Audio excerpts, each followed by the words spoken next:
الرحمن الرحيم. النهاردة هنتكلم برضو عن موضوع جديد وإن شاء الله يعجبكم. بيقولوا إن أهل السنة بيقولوا إن الإمام المهدي ده خاص بالشيعة، والحقيقة الكلام ده كله غلط، والكلام ده يدل على جهل شديد. الإمام المهدي في عندنا في العقائد حاجتين، في عقائد عامة، عقيدة عامة وعقيدة خاصة.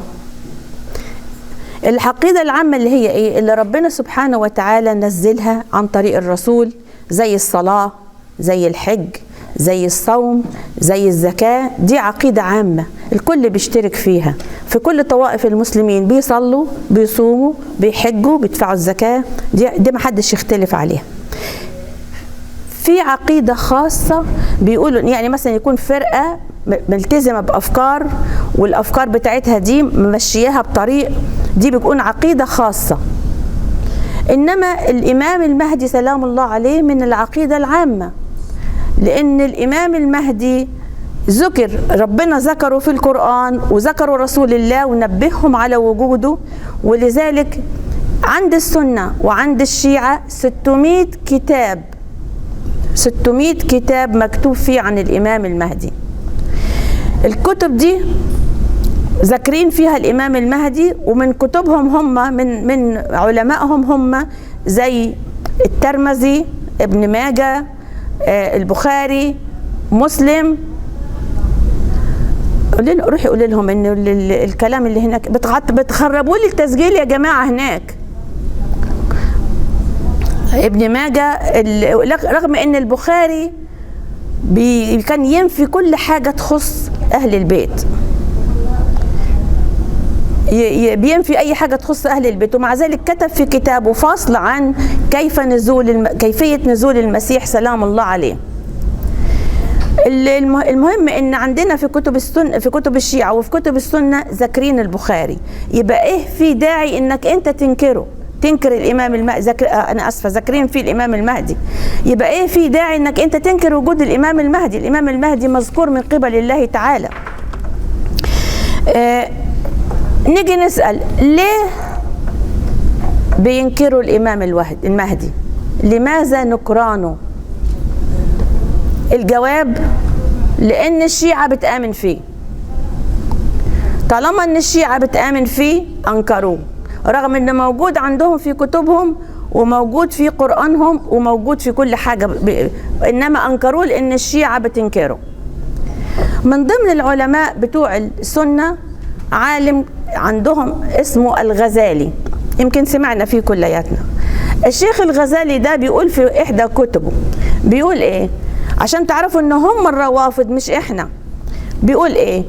ان الرسول صلى الله عليه وآله وسلم أمر أن يكون القبور مسطحة، ترتفع عن وجه الأرض 4 أصابع.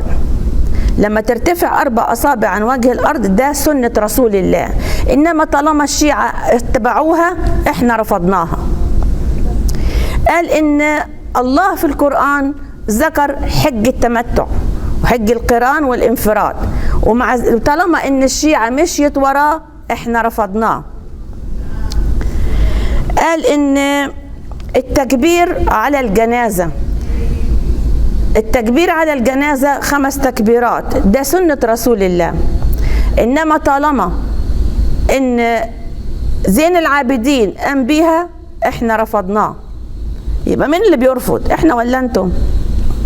عندك اللي في كتاب الزمخشري، كتاب الزمخشري برضو ذكر أشياء هم رافضينها بسبب إن الشيعة اتبعت عليها. بيقول لك في كتاب الله بيقول إن الله وملائكته هو الذي يصلي عليكم وملائكته.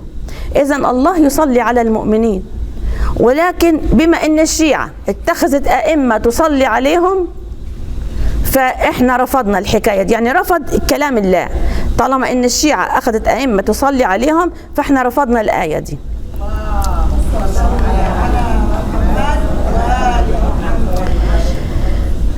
بيقول ان مرة من المرات جه واحد اسمه ابو عوف، عند الرسول صلى الله عليه وآله. قال له يا رسول الله علمني كيف ألبس العمامة.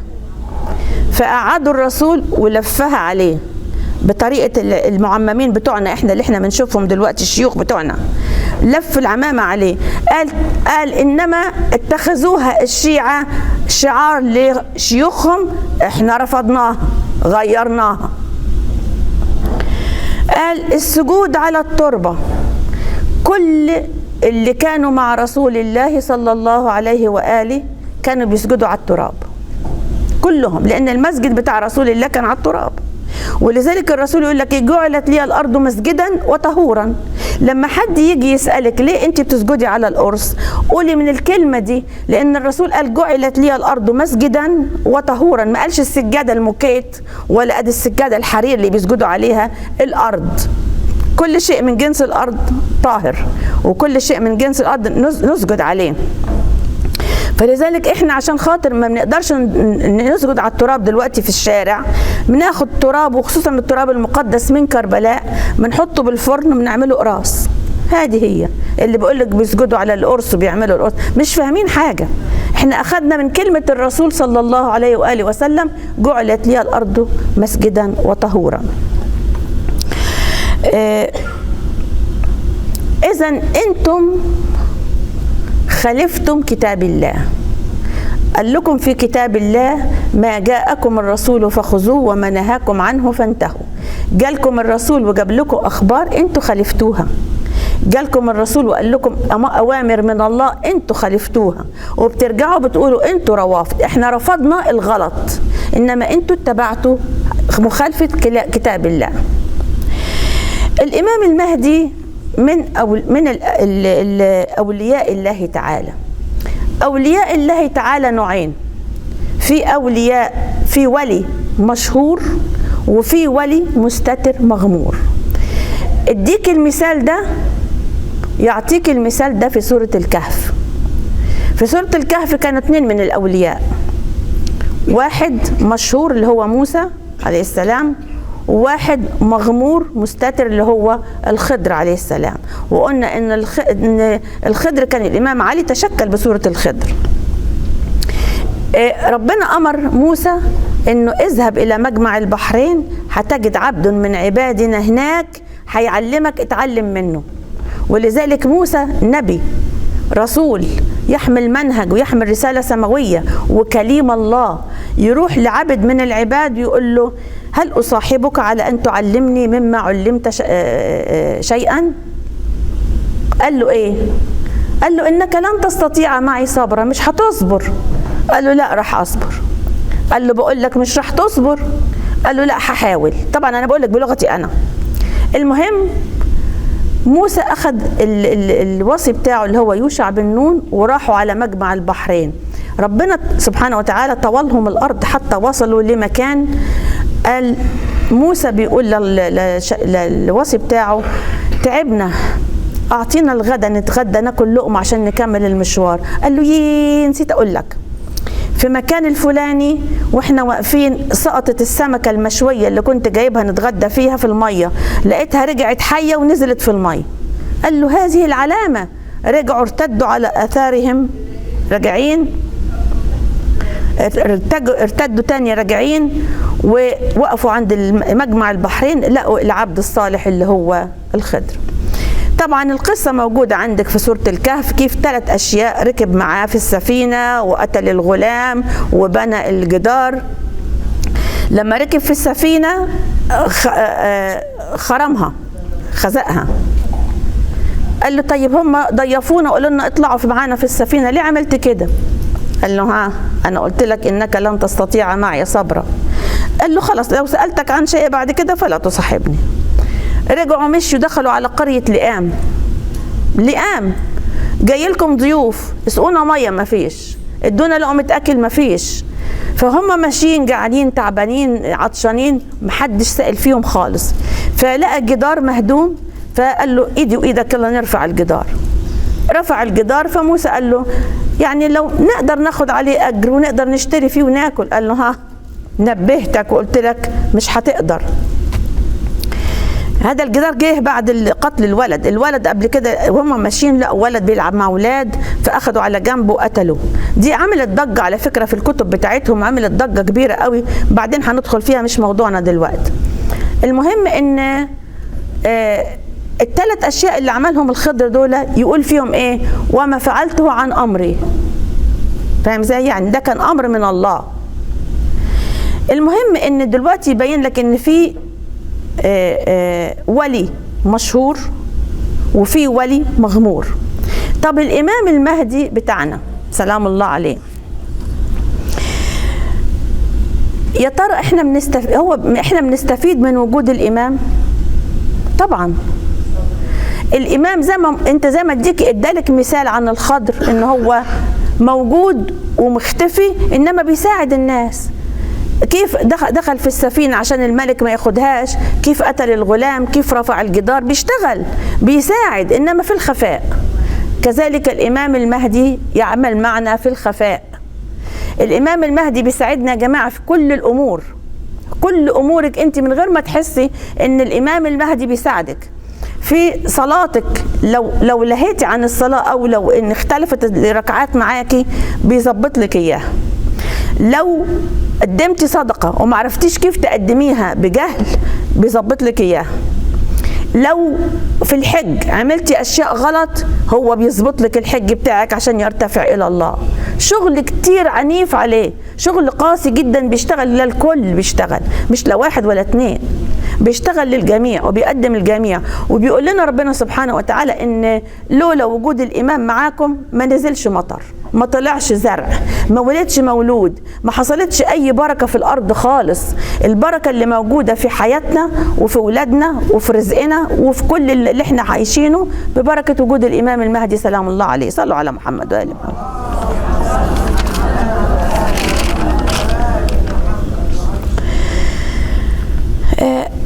الامام المهدي له مقام كوني كامل. يعني ايه؟ يعني مقام كوني، يعني متولي على الكون كله، ماسك الكون كله.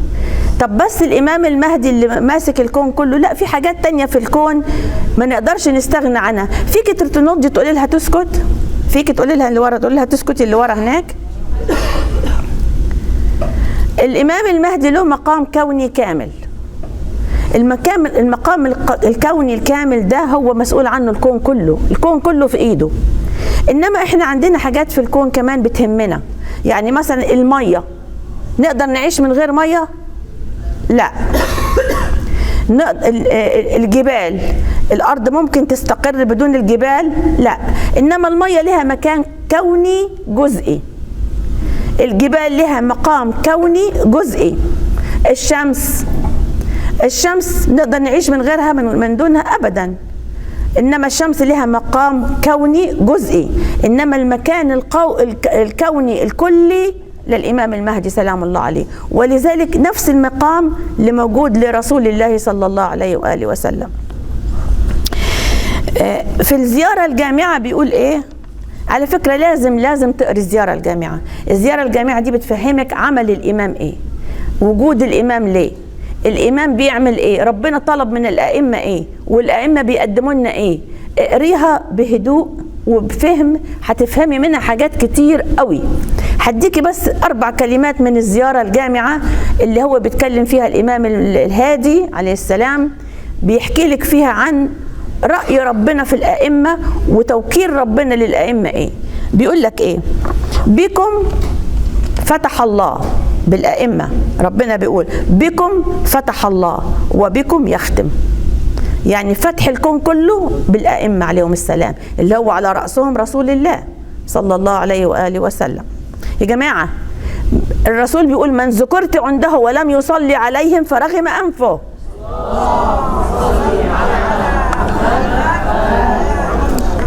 بكم فتح الله وبكم يختم وبكم ينزل الغيث وبكم يمسك السماء أن تقع على الأرض إلا بإذنه. يعني بوجود الإمام عندنا، بوجود الإمام الأئمة هم بهم فتح الله الكون كله وبهم هيختم الكون كله.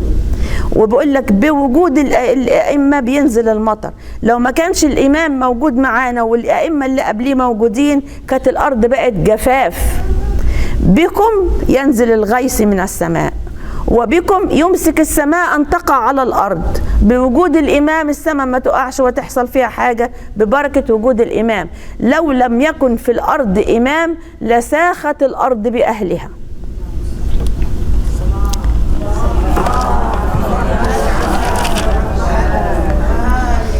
ولذلك الرسول صلى الله عليه وآله وسلم كمان كان عنده المقام الكوني الكامل، وكان يقول ايه؟ النجوم امان لاهل السماء واهل بيتي نجوم لاهل الارض. نيجي نسأل يا ترى الامام المهدي له تدخل مع المرجعية؟ هل له تدخل مع المرجعيات؟ نعم، ممكن أي مرجع من المراجع أو أي عالم من العلماء الكبار يكون له وضع إنه وقفت قدامه مشكلة ومش لاقي لها حل، مش عارف يحلها إزاي. مجرد إنه يصلي ركعتين ويتوسل بالإمام المهدي بيجاوبوا الإمام المهدي، إما في عالم الرؤية وإما في عالم الحقيقة. وعندنا في الكتب قصص كتير إن الإمام المهدي ظهر لبعض الناس وتكلم معاهم وتحدث معاهم وظبط لهم الأمور واختفى. يعني أديكي قصة من القصص اللي تثبت لك إن الإمام المهدي حاضر في كل الأمور. إحنا عارفين إن الشيخ المفيد سمعته فيه، اللي هو من علماء الشيعة الكبار. الشيخ المفيد بيقول مرة من المرات جاله واحد وقال له مولاي أنا في ورطة. قال له حصل إيه؟ قال له مرتي ماتت بالشهر التاسع والجنين في بطنها عايش، مش عارف اتصرف ازاي. طبعا ايام زمان ما كانش فيه مستشفيات ولا كان فيه الكلام بتاعنا دلوقتي. فقال له مش عارف اتصرف ازاي. قال له شق بطنها من جهة الشمال وطلع الولد. ومشي الراجل، ما عرفش الشيخ المفيد مين هذا الراجل ولا اسمه ولا اي حاجة عنه.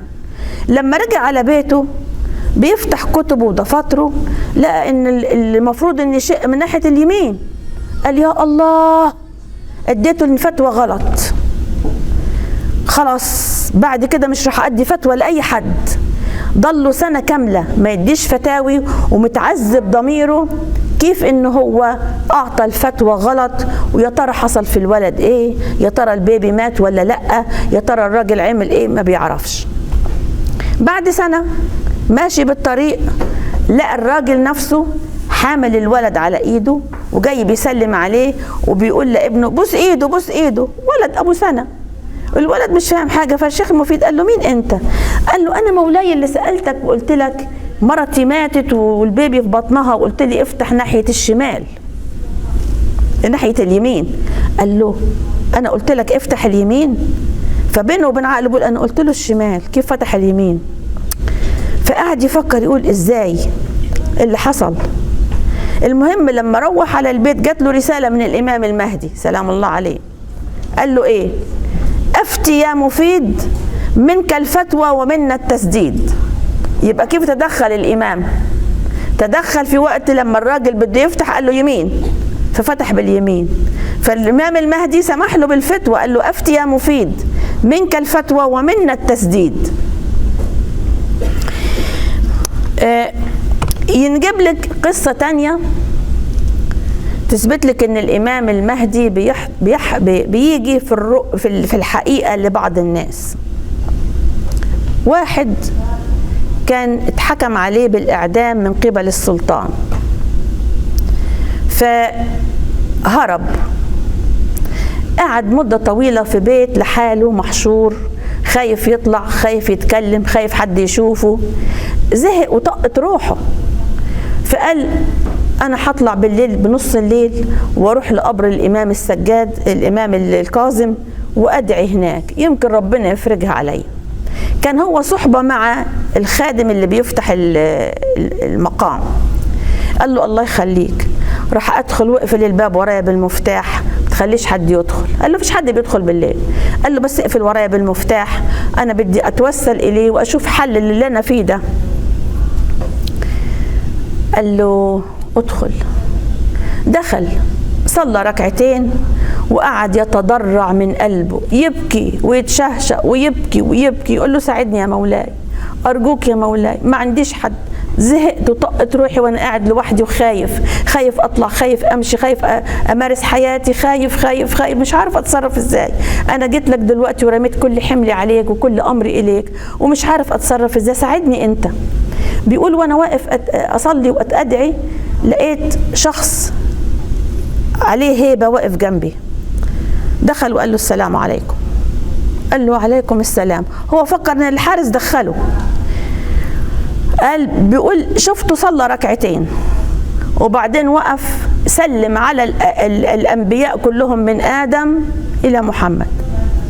إلى محمد.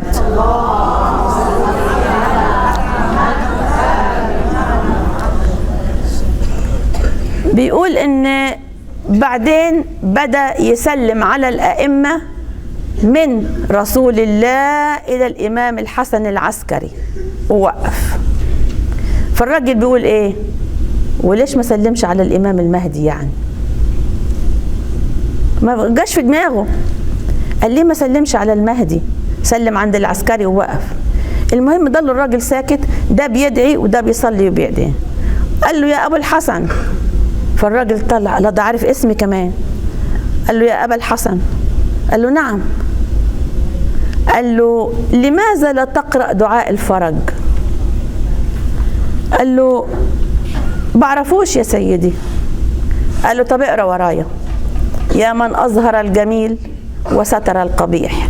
وقعد يقرأ الدعاء والراجل يعيد وراه، يقرأ الدعاء والراجل يعيد وراه كلمة كلمة كلمة كلمة كلمة. بيقول لما وصلنا لآخر كلمة وسلم على الإمام الكاظم اختفى. فالراجل بص شمال وبص يمين، الله راح فين؟ ما عرفش. فطلع للحارس بره وقال له أخي أنا مش قلت لك ما تدخلش حد عندي؟ مين اللي كان عندي؟ قال له والله ما حد دخل والقفل لسه محطوط. قال له امال مين اللي كان عندي؟ قال له ده إمامك. قال يا الله.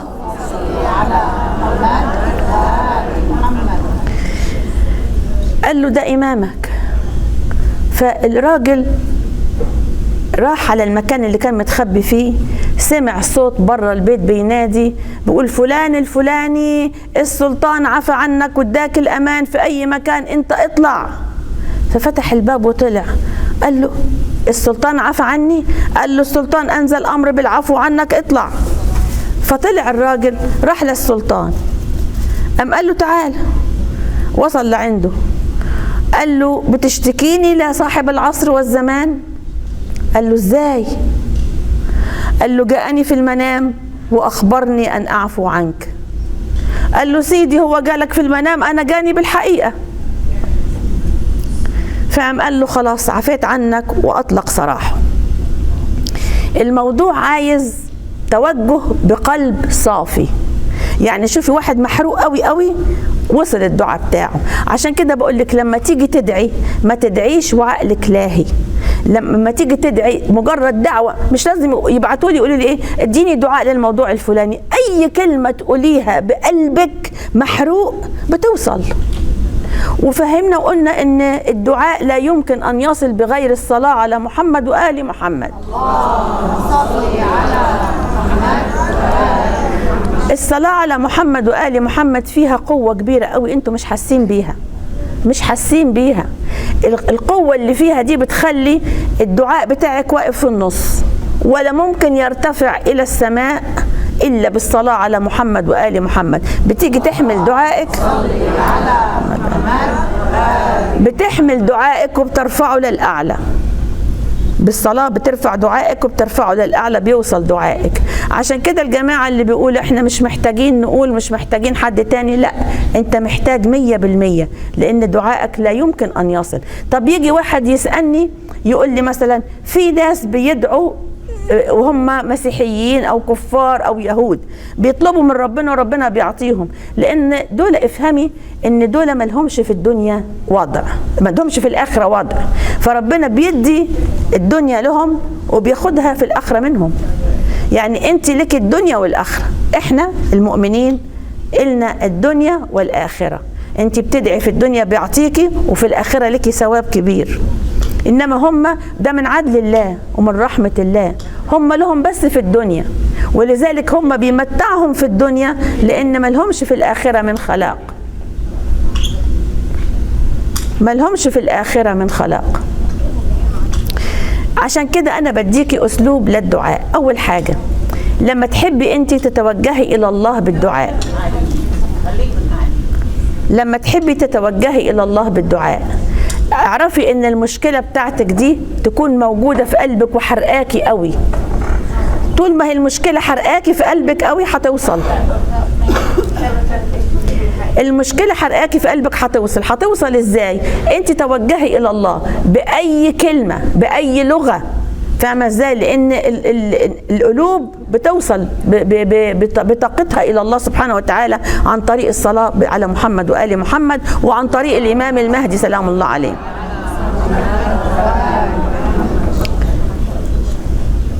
طيب دلوقتي انا النهارده خلص الموضوع معايا، وان شاء الله بنشوفكم بكره. وانا بدي اقول كلمه قبل ما انزل، معلش اسمحوا لي، ان اذا حابين، الشيخ عبد اللطيف بعت بيسألني إذا أنتوا حابين نعمل دروس بعد عاشوراء في المجمع هنا وتيجوا تحضروا معايا الدروس بوقت مفتوح، ارفعوا لي إيديكم عشان أعرف إذا كان ولا لا. طيب ممكن أنا أدي أوكل واحدة هالإيد بقلم وورقة تديني أساميكم عشان لما نيجي نفتح نتصل بيكم بالتليفون؟ ماشي؟ أوكي، يلا سلام عليكم ونخلص المشوار بتاعنا النهارده. في آخر الوقت يا حاج بده يقروا قرآن.